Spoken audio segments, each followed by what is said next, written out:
we go with our notes for simple interest, but this time we're going to find either the principal, the rate, or the time when I give you the interest. So reminder first, what is the formula to find simple interest? Remember, we're going to do I equals P R T. Remember that the I stands for the interest, okay, the amount of money earned. P stands for principal, spelled like this. Remember, that's the amount of money that we borrowed or deposited. R stands for rate. Remember, rate is always written as a percent. And then T stands for time. And time always needs to be written in years. So sometimes you are given the principal, actually this should say the interest. So sometimes you are given the interest, let's fix that. Typo on my part. And are asked to find the different pieces. So let's look. Number one says an $800 deposit for 24 months earned $200 in interest. We can see here that we're trying to find the rate. So how we do this is we always start by writing down your formula, just like we did yesterday. I equals P R T. And just like yesterday, we're going to substitute in what we know. Okay, do we know the interest? Yes, it said it earned $200 in interest. So I'm going to say 200 equals P. Do we know the principal? Yes, the principal, remember, is a deposit or the amount borrowed. And here it says 800 was deposited. So 800 times, do we know the rate? The rate would be a percent. That's what I'm trying to find. So I'm going to leave it as an R. And then times the time.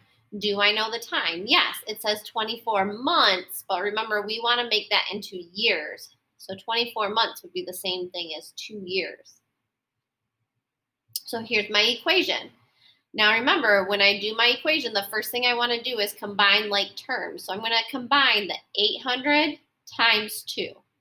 Okay, so 800 times 2 is 1,600 times R on this side and just 200 on the other side.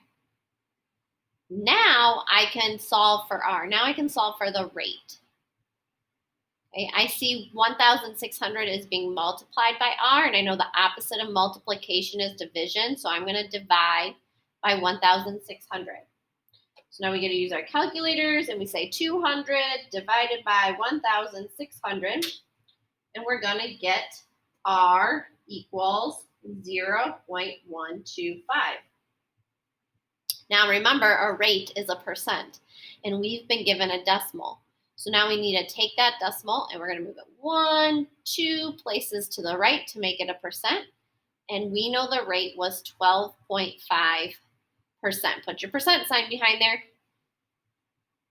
Okay, we also want to know what the total value of the account was. Well, we could actually do that without solving the rate part because we already know the total value of the account. We know that they deposited $800 plus they made $200 interest. So the new value of the account is $1,000.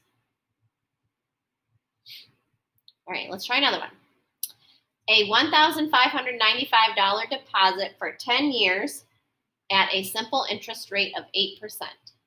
So I equals PRT. Do I know the interest? Nope, that's what I'm trying to find. All right, we know how to do those. We did a bunch of those the other day. Do we know the principal? Yep. It says deposit, so that's our principal, $1,595.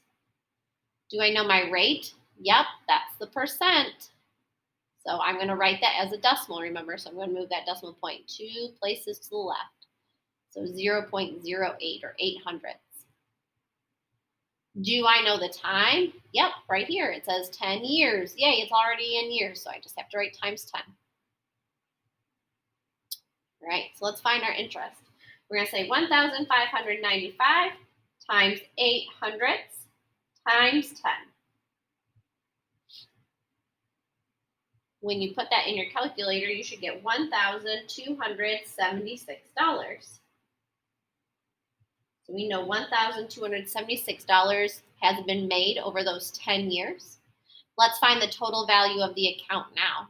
So if originally $1,595 was put in, plus it gained $1,276 in interest, I'm going to add those together to figure out the total value of my account now. And when I do that, I find out the total value is $2,871. All right, let's try another one. A deposit earns $102 after 36 months at a simple interest rate of 5%. I'm trying to find the principal, how much I originally put in. So I equals PRT. Substitute what I know. It says a deposit, meaning we don't know how much the deposit was, but we know it earned $102, and interest isn't earnings. So I'm going to put $102 equals, we already said we're looking for the P, the principal, times the rate. Here's my rate, my percent. I got to move that decimal point 2 places to the left. So I'm going to write 0.05 or 5/100 times my time, 36 months, but I need to change it into years. And I don't know there's 12 months in a year. So if I do 36 divided by 12, I'm going to find out that's 3 years. Okay, before I drop my line and solve, I combine anything I can. So if I look at this side of the equal sign, there's nothing I could combine. But on this side, I can multiply together the 5/100 times 3. So I'm going to do that. 5/100 times 3 is 1,500. So I'm going to say 102 equals 1,500, and I'm going to put the P at the end. Okay, and you can put the multiplication sign in between if you want. Now I want to solve for P. So I see right now they're being multiplied, and I know the opposite of multiplication is division. So I'm going to divide both sides by 1,500.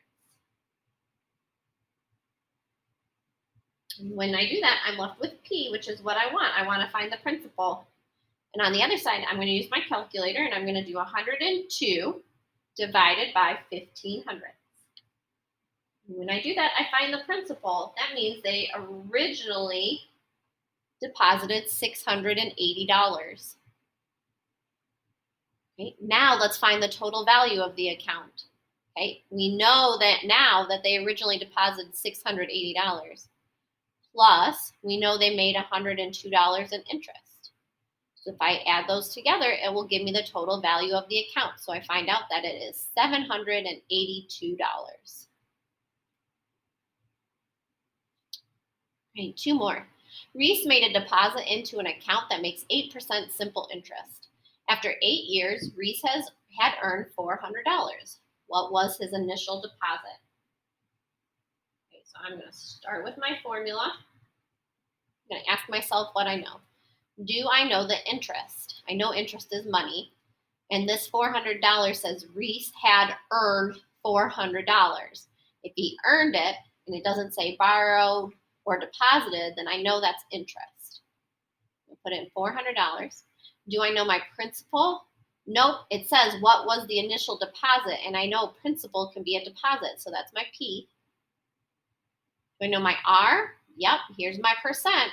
I just got to make it into a decimal, so I'm going to have 0.08. And then do I know my time? Yep, right here. It says 8 years, and it's already in years, which is fantastic. I can just write times 8. Remember now, we look on either side of the equal sign, and we simplify what we can. So here, I could simplify these together. I could do 8/100 times 8. And when I do that, I get 64/100.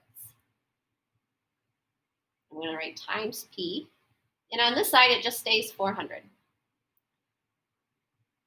Now I want to be able to solve for P. I want P to be all by itself. So 64/100 is being multiplied by P, and the opposite of multiplication is division. So I'm going to divide by 64/100. And that's going to allow the P to be all by itself, which is what we want. We want to figure out the principal. So I'm going to do 400 divided by 64/100. I find out the principal, or the amount initially deposited, was $625. And it doesn't ask for the total value this time, so that's just my answer. His initial deposit was $625. Let's try one more. Jude deposited $550 into an account that earns simple interest. After 11 years, the interest in the account was $484.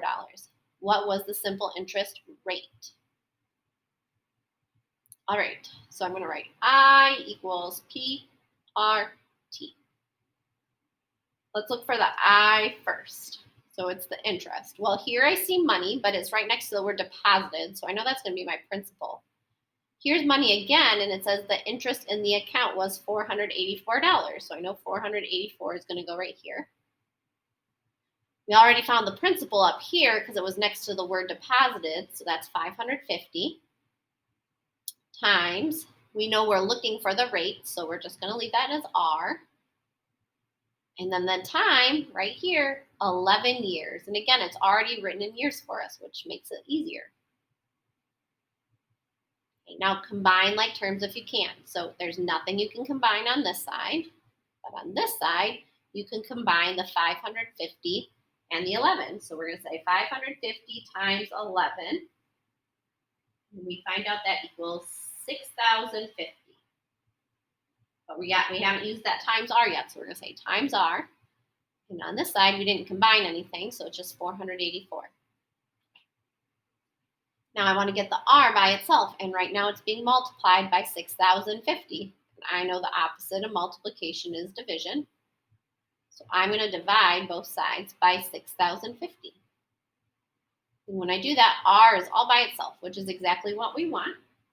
And we're going to use our calculators, and we're going to say 484 divided by 6,050, and we get a decimal, so 0.08. Remember, our rate we want as a percent. So I'm going to move that decimal point 2 places to the right, because that's how I make a decimal into a percent. And when I do that, the decimal ends up behind the 8, and then I throw a percent sign behind it, so I would get 8%.